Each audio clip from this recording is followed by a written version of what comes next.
салом сомиёни азиз, соат дар Москав 13 имрӯз 21 июли 2020 сол нашри навбатии барномаи сулҳати хабарҳои рӯзро мустақиман рӯи мавҷи радиои Моҷир мешунавед.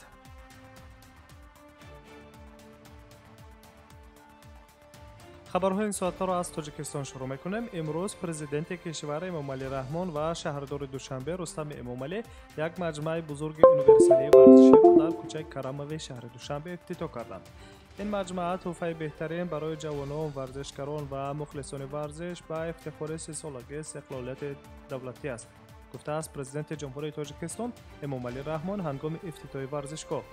маҷмуаи муосири варзишӣ дар рӯбарӯи боғи фарҳанг ва фароғатии Умари Хаём ҷойгир аст. сохтмони иншоот соли 2012 аз ҳисоби буҷаи шаҳри Душанбе ба маблағи 945 миллион сомонӣ оғоз ёфтааст. дар он як қасри теннис барои 3000 ҷой бо таваққуфгоҳи зеризаминӣ барои 280 воситаи нақлиёт, қасри варзишии об барои 2000 ҷой, варзиши ҳавзи шиноварӣ барои 285 ҷой мавҷуданд. дар назди ин маҷмуа 8 корти теннис низ сохта шудаанд ки ҳар яки онҳо дорои 1000 ҷой мебошанд. лоиҳаи маҷмуаи мазкур бо Федератсияи байналмилалии варзиши об ҳамоҳанг карда шуд, ки дар рафти сохтмони он ҳама пешниҳоду тавсияҳои ин созмони ҷаҳонӣ ба инобат гирифта шудаанд. маҷмуаи варзиши мазкур барои ҳама талаботҳои стандартҳои байналмилалӣ ҷавобгӯ буда, барои баргузории мусобиқаҳои варзиши сатҳи миллӣ, минтақавӣ ва байналмилалӣ пешбинӣ шудааст. ҳоло дар кишвар қариб 11000 иншооти варзишӣ аз ҷумла 122 стадион, зиёда аз 7200 майдончаҳои варзишӣ, 1803 толори варзишӣ, 93 ҳавзҳои шиноварӣ, 37 комплекси варзишӣ ва 804 иншооти махсуси варзишӣ фаъолият доранд.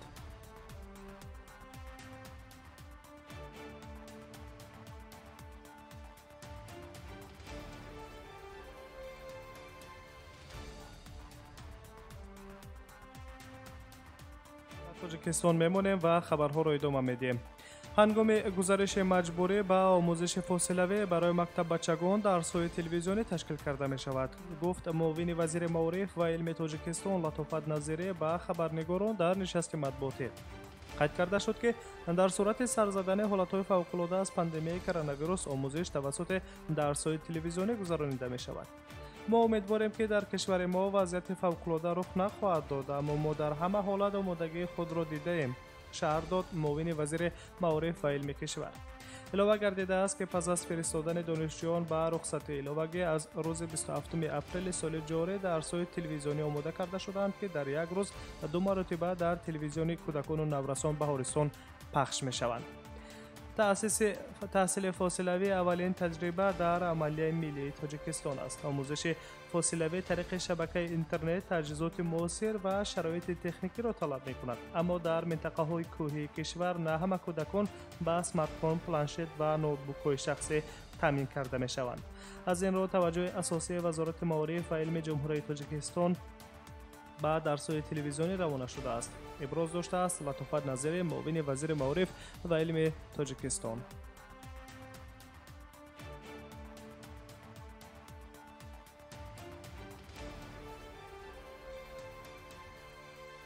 хабарҳои ин соатаи Тоҷикистон ва ҷаҳонро мустақиман мешунавед. аз Тоҷикистон ба Украина меравем. сардори полиси миллии Украина дар вилояти Волинск Юрий Крушко тасдиқ кардааст, ки як шахси номаълум автобуси мусофирбарро дар маркази Луцк бо мусофиронаш ба гарав гирифтааст. тафсилоти мазкурро корреспондент.нет менависад. ба гуфтаи сардори идораи полиси маҳаллӣ дар саросари минтақа нақшаи амалиёти гаравгон ҷорӣ шудааст. нерӯҳои амниятӣ гуфташунид мекунанд ва кӯшиш мекунанд, ки дастрасии шаҳрвандонро ба қисми марказии шаҳр маҳдуд кунанд. теъдоди гаравгонҳо дар дохили автобуси мусофирбар қарор доранд маълум нест. қайд карда мешавад, марде ки автобус ва мусофирони онро ба гарав гирифтааст, талаб ва даъвои возеҳро пешниҳод намекунад, аммо мақомот кӯшиш доранд то нафарони дар гарав афтодаро озод кунанд. дар ҷои ҳодиса нерӯҳои таъиноти махсус, кормандони мақомоти прокуратура, ҳукумати маҳаллӣ, полис, табибон, хадамоти оташнишонӣ ва ҳатто гурӯҳи равоншиносон кор бурда истодаанд. Юрий Крушко, сардори полиси маҳаллӣ, илова кардааст, ки ҳоло шахсияти ин мард муайян карда мешавад. дар хусуси бо силоҳ ва ё дигар маводи тарканда муҷаҳҳаз будан ва ё набудани ин нафар чизе гуфта намешавад. ҳамчунин аз вазъи саломатии нафарони дар гарав афтода маълумоте дар даст нест.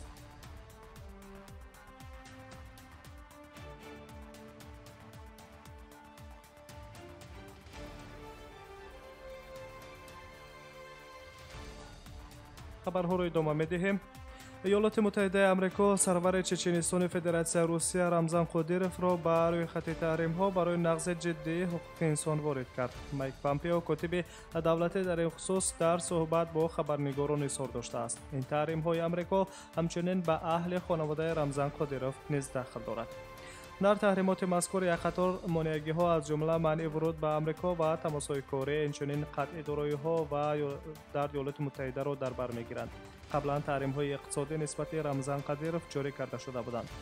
دپارتمنت دولتی معلومات کافی معتمد دارد که قادیروف برای ویرانکنی‌های سرشماری حقوق انسان که بیش از 10 سال پیش صادر شده است، از جمله شکنجه و قتل‌های غیرساده مسئول است. گفته شده است در اظهارات دپارتمنت دولتی ایالات متحده آمریکا.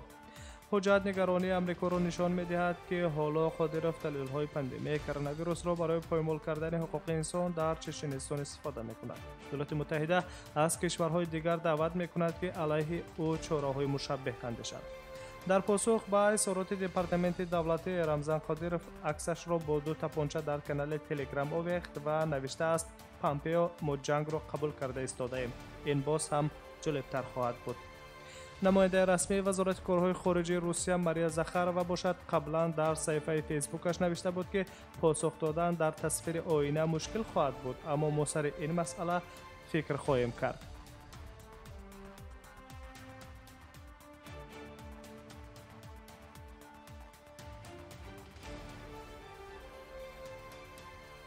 برنامه اطلاعاتی خبرهای روز را مستقیما میشنوید و برمیگردیم به ازبکستان. پرزیدنت ازبکستان به تشکیل روند ناکافی کار در زمینه پاندمی کرونا ویروس اشاره کرد. شوکت میرزیوف در این باره ضمن یک نشست ویدیویی که وضع کنونی با پاندمی در تاشکند، منطقه‌های پایتخت و چاره‌های متبادل‌سازی آن را به بررسی گرفت ابراز نظر کرد. بنا به اطلاع خدمات مطبوعاتی، پرزیدنت ازبکستان در این ملاقات شوکت میرزیوف از آن انتقاد کرده است که تا به حال کار شعبه‌های کمک اولیه طبی و سانیتری، مرکزهای سلامتی طبی اولیوی و مرکزهای طبی دهات برای رسانیدن کمک به اهالی به نظام شبانه روزی نگذاشتند. اگر این کلینیک‌های طبی منطقه‌ها و دهات جای‌ها به اهالی خدمات‌های ثمره بخش سری وقتی را رسانند، فشار به یاری تعجیل کاهش می‌یابد و واهمه در بین اهالی نیز پیشگیری کرده می‌شود، گفته است شوکت میرزیوف. در این زمینه به وزارت تندرستی ازبکستان دستور شده است که در 75 مرکزهای سلامتی تاشکند بیش از 3000 طبیبان و همشیره‌های شفقت به طور شبانه روزی نوبتداری را به راه مانند تا در همه وقت و ساعت شخصان مراجعت کننده از خدمت سری وقتی طبیبان بهره ور گردند.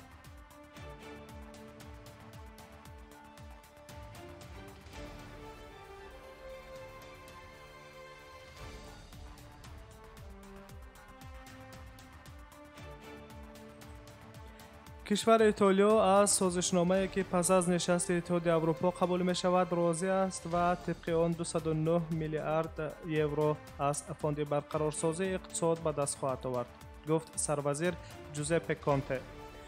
این یک لحظه تاریخی برای اروپا و ایتالیا است. بینش و اراده ما برای به دست آوردن این هدف سازگار است، ابراز داشت صبح امروز در یک نشست مطبوعاتی سروزیر ایتالیا با خبرنگاران. با گفته وی ایتالیا توانست خط قرضی اتحادیه اروپا را به 36 میلیارد افزایش دهد و در وقتی گفته شده تا آن را به 127 میلیارد یورو رسانید.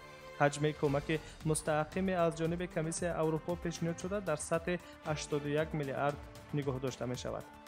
این به ما امکان می‌دهد با بحرانی که از پاندمی کووید 19 به وجود آمده است ثمرناک و بازار مبارزه بریم. اکنون ما مسئولیت بزرگ را بر عهده گرفتیم و امکانیت برقرار کنی ایتالیا و چهره رو افتاده کشورمان را داریم. ما باید این مبلغ را برای سرمایه گذاری، اصلاحات ساختاری و رشد صاحبکاری صرف کنیم. ما باید برای رشد اقتصادی و رشد استوار قدم گذاریم که ما طول سالها تلاش کردیم، گفته است جوزپه کانته سروزیر ایتالیا و خبرنگاران.